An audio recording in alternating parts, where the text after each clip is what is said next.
অংশীদারি কারবারের একটি অঙ্ক বলেছে পি ও কিউ এর মধ্যে কিছু অর্থ 3/1/2:5/1/2 অনুপাতে ভাগ করা হলো।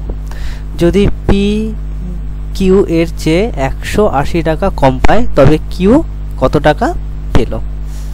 ঠিক আছে, আমরা দেখো প্রথমে করে নিলাম পি ও কিউর মূলধনের অনুপাত ধরে নিচ্ছি 3/1/2:5/1/2।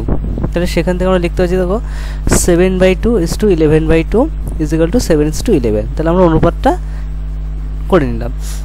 এ হচ্ছে আমাদের যেহেতু বলেছে যে কিউ কত টাকা পেল আর হচ্ছে পি কিউর চেয়ে 180 টাকা কম পায়, তাহলে সেগুলো মূলধনের অনুপাতের পার্থক্য হচ্ছে 11 - 7 4।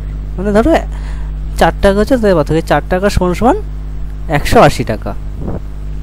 তো সেখান থেকে লিখছি তাহলে 11 ভাগ = মানে বি এর কিউর কত টাকা হবে, তাহলে 11 ভাগ = 180/4 × 11 = 495 টাকা। তাহলে সুতরাং কিউ পাবে 495 টাকা। Thank you.